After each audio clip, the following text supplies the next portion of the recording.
Good morning प्रिय बच्चों। कहिए कैसे हैं?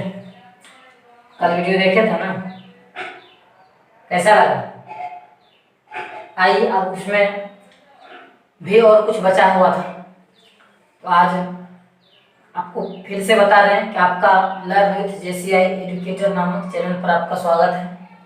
लगातार वीडियो मिलते रहेंगे, आप लगातार देखते रहें ताकि आपको इस लॉकडाउन में भी अच्छी तरह से पढ़ाई हो सके। और आज हम चाहते हैं कि आपको किताबी नॉलेज के साथ साथ थोड़ा सा मोटिवेट करते हुए आपको पढ़ावें, क्योंकि अंदर से जब तक ग्रामीण बच्चों को 10th के लिए ऊर्जा नहीं मिलता है तब तक उसका पढ़ाई करने में ज़्यादा मजा नहीं आता। आज हम चाहते हैं कि समय का जिक्र करते हुए पढ़ाई की ओर चलें। थोड़ा सा एक छोटा सा कहानी आपको हम समय से संबंधित बताना चाहते हैं। तो कहा गया है इंग्लिश में भी टाइम इज मनी, यानी समय का जीवन में बहुत ज़्यादा मोल होता है। क्योंकि उसके संबंध में किसी व्यक्ति ने भगवान बुद्ध से पूछे थे,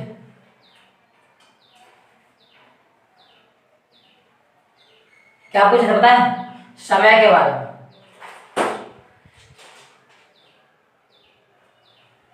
जिसमें भगवान बुद्ध ने जवाब दिए कि आज के युग में आदमियों के पास अच्छी तरह के काम करने के लिए ज़्यादा वक्त नहीं हो पाएगा, क्योंकि यदि समय के मोल को पहचानना है तो कहा जाता है 1 साल के वैल्यू को समझना है तो उस स्टूडेंट से पूछिए जो पिछले साल फेल हो चुका हो। अगर आपको 1 माह की वैल्यू को जानना है तो वैसे माँ से पूछिए जो अंत के 1 महीना होते होते अपने बच्चे को गवा दिया। 1 मिनट की वैल्यू को जानना है तो आप उस व्यक्ति से पूछें जिनका 1 मिनट के लिए कोई प्लेन या रेलगाड़ी छूट गया हो। अगर 1 सेकंड की बात करनी है तो उस व्यक्ति से पूछिए जो दुर्घटना होते होते 1 सेकंड के लिए बच गया, तो समझ में आपको आएगा टाइम का वैल्यू क्या है। और 1 मिली सेकंड के बारे में यदि वैल्यू जानना है तो आप उस ओलंपिक के खिलाड़ी से पूछिए जो बोलेगा 1 सेकंड रहते हुए मेरा मेडल छूट गया। इसलिए समय को बर्बाद होने नहीं दें, क्योंकि जब तक आप अपने पढ़ाई में अच्छी तरह से समय नहीं देंगे तो फिर आपको सफलताएं नहीं मिलेगी। आइए तो आज से प्रयत्न लेते हैं कि समय को देखते हुए, लॉकडाउन है या किसी तरह का कोई समस्या है तो ऑनलाइन कोई समस्या नहीं है, इसके द्वारा आप पढ़ते रहें ताकि आपका सिलेबस ज़्यादा अधूरा न बच पाए। पढ़िएगा तभी आपका सिलेबस खिंचाएगा।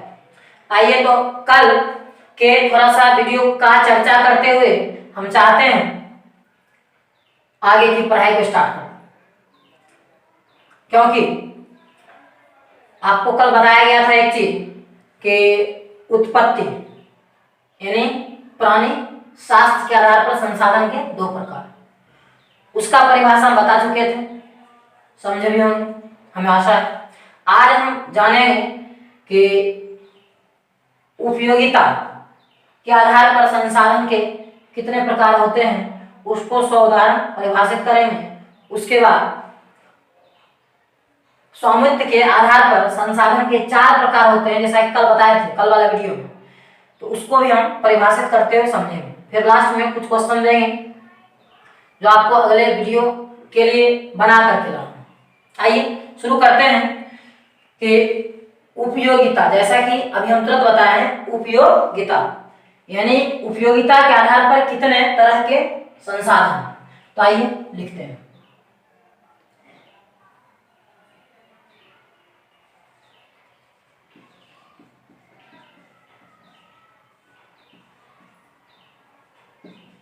के आधार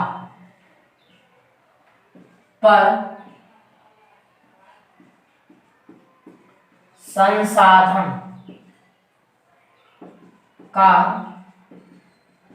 प्रकार। आइए इसके दो प्रकार होते हैं। कौन कौन?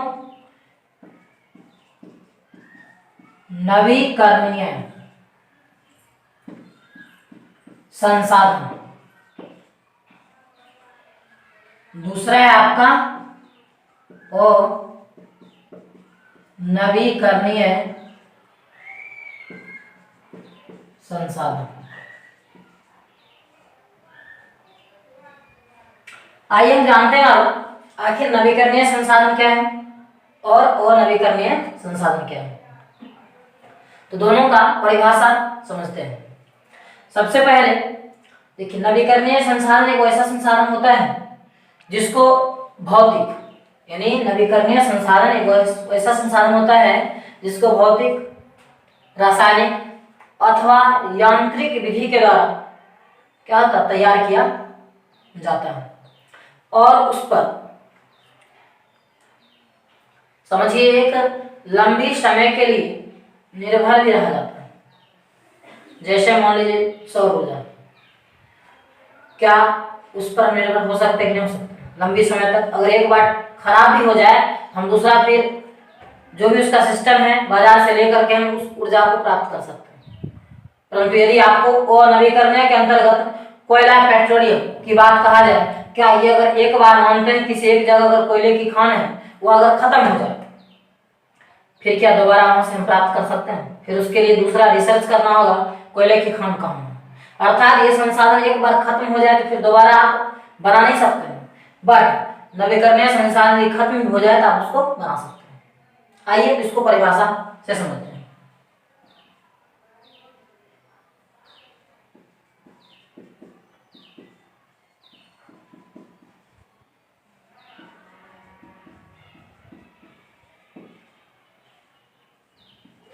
नवीकरणीय संसाधन आपको अभी बताया गया कि इसको हम सीधा समझिए किसी ना किसी विधि द्वारा बना सकते हैं। क्या?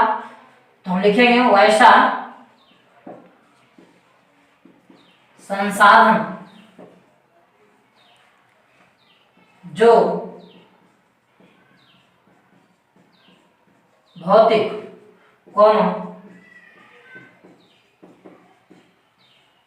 रासायनिक या यांत्रिक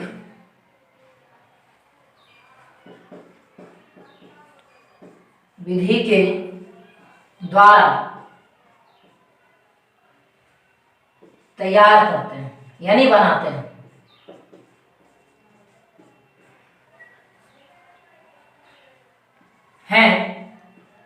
तो उसे कौन संसाधन कहेंगे? नवीकरणीय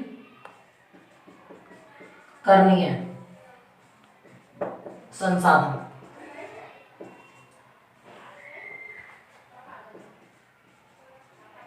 कहते हैं। अब आइए हम इसके कुछ उदाहरण के बारे में जानेंगे ताकि अच्छी तरह से समझ में आए। आइए तो अब हम बताए थे तुरंत कि नवीकरणीय संसाधन को उदाहरण के हिसाब से समझते हैं। जैसे में आप लिख सकते हैं सौर ऊर्जा,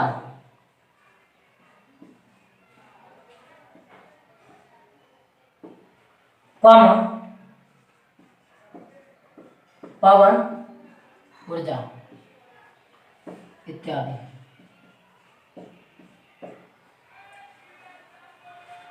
आइए तो इस उदाहरण पर फिर एक बार जिक्र कर लेते हैं कि सौर ऊर्जा, पवन ऊर्जा इत्यादि, ये जो परिभाषा है क्या उसके हिसाब से सही उदाहरण।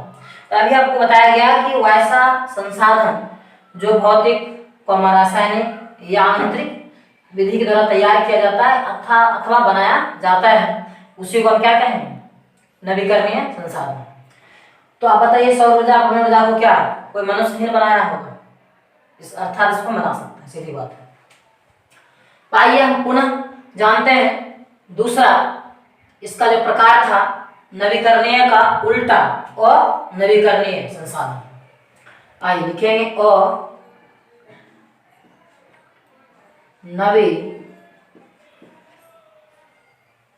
नवीकरणीय संसाधन क्या होता है?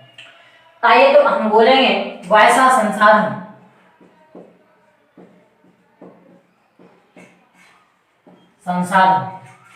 जो, अब यहां समझते हैं विधि कौन सा हो सकता है, भौतिक विधि होगा। क्यों होगा? क्योंकि हमने कल के वीडियो में बताया था भौतिक विधि को प्राकृतिक विधि भी कहते हैं।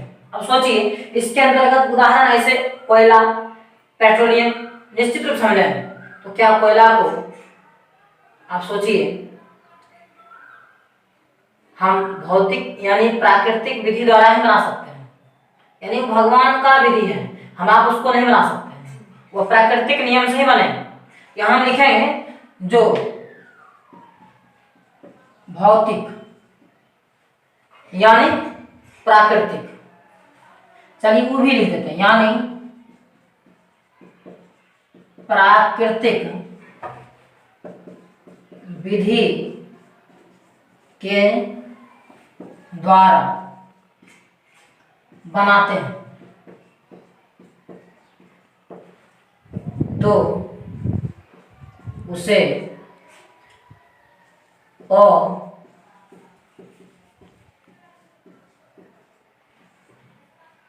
नवीकरणीय संसाधन कहते हैं। आइए तो इसमें हम उदाहरण के रूप में लिख सकते हैं, जैसे कोयला, पेट्रोलियम इत्यादि। तो आपको पता है इस तरह के संसाधन का निर्माण होने में लाखों करोड़ों वर्ष लग जाते हैं, जिसको आप विज्ञान में जीवाश्म ईंधन भी कह सकते हैं। आइए तो अब हम एक क्वेश्चन यहाँ उठता है, आपके मन में उठता होगा सर दोनों परिभाषा है, बट ये बताइए कि नवीकरणीय संसाधन और अनवीकरणीय संसाधन में क्या फर्क हो सकता है। आइए तो क्यों नहीं उस क्वेश्चन पर भी जिक्र कर लें कि नवीकरणीय संसाधन और अनवीकरणीय संसाधन में क्या अंतर होगा, क्या फर्क होगा। आइए तो एक क्वेश्चन अब यहाँ उठ रहा है जो भी हम चर्चा किए हैं प्रश्न, क्या तो नवीकरणीय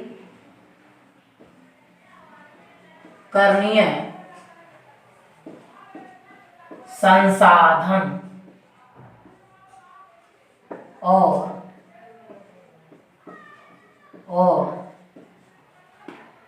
नवीकरणीय संसाधन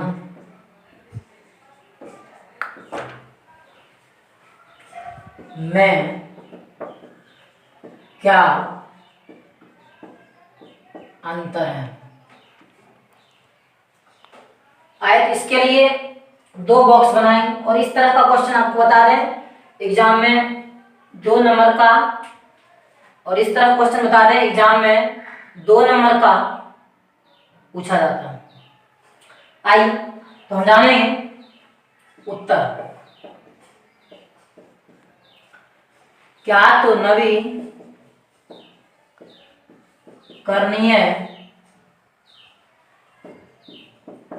संसाधन और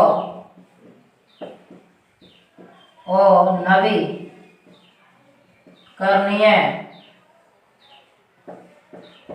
संसाधन में निम्नलिखित अंतर है। आइए हम बॉक्स बना लेते हैं। एक तरफ हम लिख लेंगे नवीकरणीय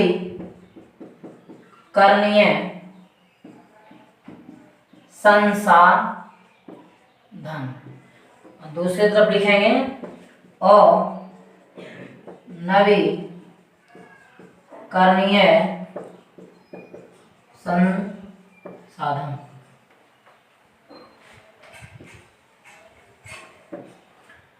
आइए इसके पहले पॉइंट को समझते हैं। आप जानते हैं नवीकरणीय एक तरह से इसमें जीवों का आकलन होता है, इसमें जीवों का आकलन नहीं होता है। अर्थात इसको हम कह सकते हैं नवीकरणीय एक जैव संसाधन। कौन सा संसाधन है? जैव। और अनवीकरणीय अजैव। यानी अजैव कौन सा संसाधन है? सॉरी, यानी अनवीकरणीय कौन सा संसाधन है? अजैव। अर्थात हम पहला पॉइंट को लिखेंगे, आप भी लिखते रहिए कि यह एक जैव संसाधन है। इसका पहला पॉइंट। आप देखिए एक के बाद दोनों अपोजिट लिखिएगा, सोचिएगा तो ज्यादा अंतर वाला क्वेश्चन याद रहता है, इसलिए क्यों नहीं एक के बाद उधर चलते हैं। यह एक जैव संसाधन है तो इसका उल्टा उधर क्या हो जाएगा? यह एक अजैव संसाधन है। आइए लिखते हैं, यह एक अजैव संसाधन है। आइए नंबर 2। जैसा कि आप जानते हैं नवीकरणीय संसाधन के बारे में, उदाहरण के तौर पर हम सौर ऊर्जा, पवन ऊर्जा लिए थे और इसमें लिए थे कोयला, पेट्रोलियम। अर्थात हम कह सकते हैं कि नवीकरणीय संसाधन जो है आपका पवन ऊर्जा है, सौर ऊर्जा है, उसको दोबारा बनाया जा सकता है, लेकिन अनवीकरणीय ऊर्जा को हम नहीं बना सकते। वो प्राकृतिक देन है, अपने आप को लाखों करोड़ वर्षों के बाद ही कोयला, पेट्रोलियम का निर्माण होगा, हम आप नहीं बना सकते। आइए लिखते हैं कि इसे हम दोबारा बना सकते हैं, यानी यह संसाधन को दोबारा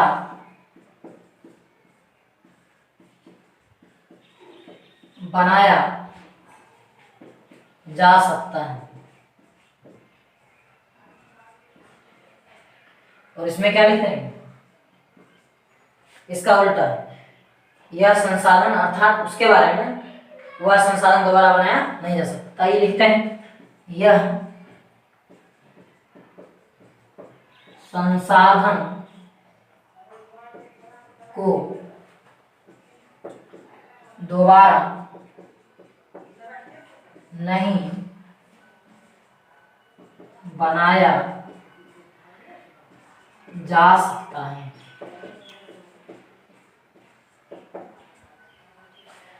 लिख रहे हैं ना? कट रहा है।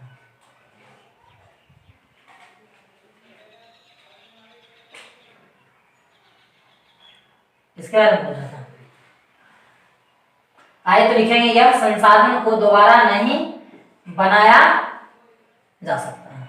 इस तरह से आप इस नवीकरणीय और अनवीकरणीय संसाधन को परिभाषित ही नहीं बल्कि आप अंतर भी स्पष्ट कर सकते हैं। आइए अब हम आगे देखते हैं कि स्वामित्व के आधार पर संसाधन के कितने प्रकार हैं। आइए तो जानते हैं स्वामित्व।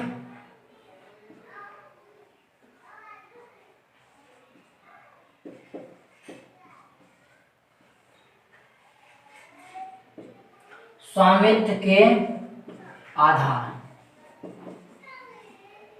पर, यानी हम जानेंगे स्वामित्व के आधार पर संसाधन के कितने प्रकार हैं? 4। कितने हैं? 4। आइए देखते हैं बारी बारी से। पहला आपको बता दें, व्यक्तिगत, या आप इसको निजी संसाधन भी कह सकते हैं,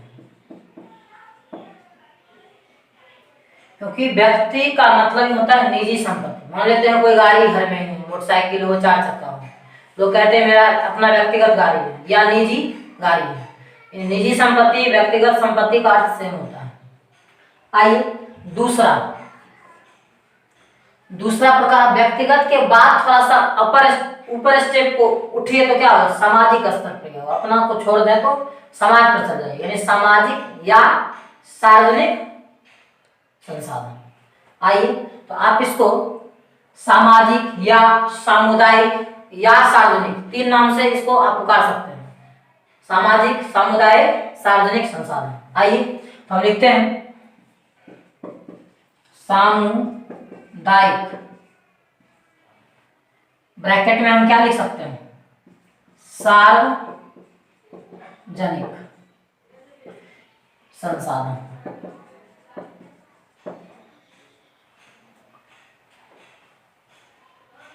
तीसरा आपका, चलो तीसरा डाल देते हैं, तीसरा आपका हो जाएगा राष्ट्रीय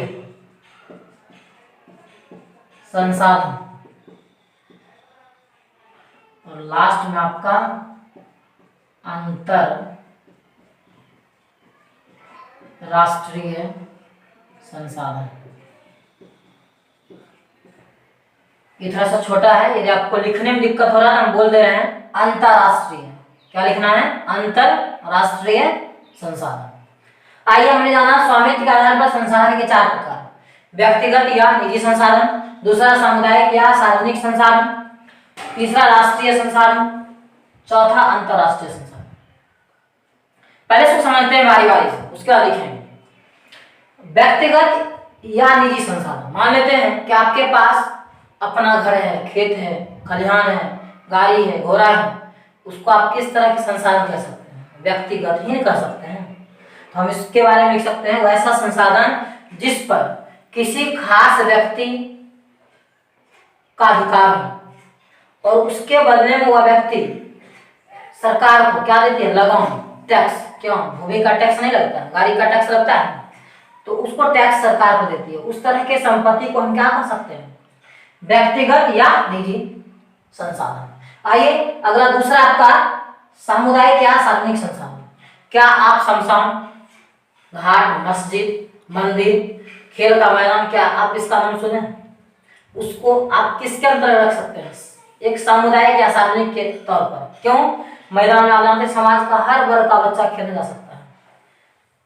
मंदिर में भले किसी एक धर्म के ही लोग उसको पूजेंगे बट सभी लोग जा सकते हैं। मस्जिद में भले एक ही धर्म के लोग उसमें जाएंगे बट सभी जा सकते हैं। शमशान घाट के बारे में तो जानेंगे, आते हैं अब जानेंगे सामुदायिक संसाधन या सार्वजनिक संसाधन क्या है। अर्थात ऐसा संसाधन जिस पर समाज के किसी खास वर्ग का अधिकार हो लेकिन उसका उपयोग समाज का सभी आदमी कर सकता है। किसी एक के अंडर में जरूर होगा बट उसका यूज समाज के सभी वर्ग के लोग कर सकते हैं, उसको हम कहेंगे सामुदायिक या सार्वजनिक संसाधन। जैसे में शमशान, खेल का मैदान, etc. जो हम पहले उदाहरण दे चुके हैं। आइए राष्ट्रीय संसाधन। राष्ट्रीय संसाधन क्या होता है, आप यकीनन ऐसे तो यूं भाषा में कह सकते हैं कि राष्ट्रीय मतलब देश, यानी यूं तो देश का जो भी संसाधन है हम उसको क्या कह सकते हैं, राष्ट्रीय संसाधन, यानी देश का संसाधन। तो आप इसको इस हिसाब से भी परिभाषित कर सकते हैं। कैसे, हम कहेंगे यहाँ वैसा संसाधन जो देश के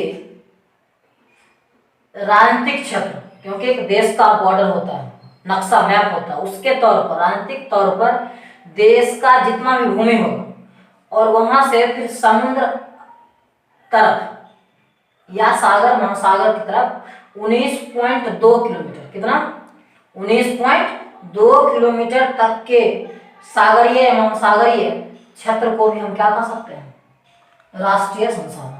अर्थात इसको सीधा समझिए, इन वैसा संसाधन जो अपने देश के राजनीतिक क्षेत्र के भूभाग के साथ साथ समुद्र या सागर महासागर के 19.2 किलोमीटर तक का जो भी एरिया होगा उसके अंतर्गत उससे हम जो भी संसाधन को प्राप्त करेंगे उस सभी को हम राष्ट्रीय संसाधन कह सकते हैं। ठीक है, आइए हम जानेंगे अंतरराष्ट्रीय। अब यहाँ तुरंत बताया गया समुद्र या सागर महासागर देश से लेंगे बट 19.2 किलोमीटर, उसके बाद आप जितना भी सागर हो, महासागर हो, समुद्र हो, उसको आप क्या कर सकते हैं, अंतरराष्ट्रीय। अर्थात ऐसा संसाधन जो देश के समझिए जो राजनीतिक तौर पर नक्शा है, भूमि है, उसके बाद का संसाधन के अंतर्गत जो हमने माना कि सागरीय महासागरीय संसाधन में 19.2 किलोमीटर तक को आप छोड़ दीजिए, उसके बाद जो भी संसाधन क्या है, अंतरराष्ट्रीय संसाधन। अर्थात हम कह सकते हैं कि समुद्री या भूमि के साथ साथ समुद्री या सागरीय या महासागरीय के 19.2 किलोमीटर को छोड़कर जितने भी उसके बाद का संसाधन है उसको हम क्या कह सकते हैं, अंतरराष्ट्रीय संसाधन कह सकते हैं। ठीक है, अब इस चीज को हम अगले वीडियो में लिखेंगे, समझ लिए। तो खैर आप चाहें तो थोड़ा सा बुक को पढ़ करके समझ करके आप खुद से भी परिभाषा लिख सकते हैं। क्या नहीं लिख सकते हैं? करिए, सब कुछ करने से होता है। इसलिए आपको इसका परिभाषा हम जरूर देंगे, परंतु एक मौका आपको देते हैं, क्या मौका पर चौका मारते हैं कि नहीं। ठीक है, आइए अब हम लास्ट में आपको हम एक अच्छी वचन कह करके सुनाने के साथ मैं वीडियो को खत्म कर दूंगा, ताकि आप शुरू से लास्ट तक मोटिवेट रहें, पढ़ाई में तल्लीन रहें। आइए, तो कहा गया है, इन्हें एक शिक्षक ने या समाज के बुजुर्ग लोग, टीचरगण ने एक बच्चे से, पढ़ने वाले छात्र से कहा कि खो जाओ, क्या करना है, खो जाओ अपनी पढ़ाई में, डूब जाओ अपनी किताबों में। यहाँ समुद्र या महासागर नदी नहीं है जो डूब जाइएगा तो ऊपर नहीं जाएगा, ये ज्ञान का सागर है, और ज्ञान के सागर में जितना डुबकी लगाइएगा उतना आपका बेहतर है, इसमें डूबने वाला ये सागर नहीं है। अर्थात डूब जाओ अपनी किताबों, कल कुछ बन जाओगे तो सब पूछेंगे, ऊपर उठ जाओगे तो सब पूजेंगे। वरना पता है इस दुनिया में इंसानियत की कीमत कम, उसके रुतबे की ज्यादा होती है। आइए, इससे हम आपको चाहेंगे, अब इसी जगह इस वीडियो को खत्म करते हैं, फिर अगले दिन इसके परिभाषा के को निश्चित करते हुए, पढ़ते हुए, समझते हुए हम कुछ क्वेश्चन भी लेकर के आएंगे, जो एक इस चैप्टर का 5 अंक का महत्वपूर्ण क्वेश्चन है, जो पूछा भी जाता है, कई साल पूछा भी एग्जाम में, कि स्वामित्व के आधार पर संसाधन के विभिन्न स्वरूपों का वर्णन कर।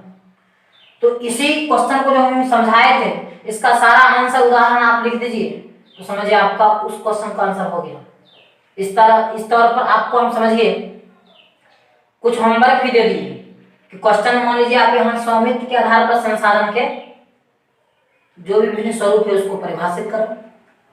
दूसरा क्वेश्चन लीजिए, आपको ये भी देते हैं, संसाधन क्या है और उसके प्रकार को उदाहरण लिखें। तो आशा है हमें आप 2 क्वेश्चन बनाकर खिलाइएगा, फिर अगले वीडियो में आपसे मिलते हैं। Thank you.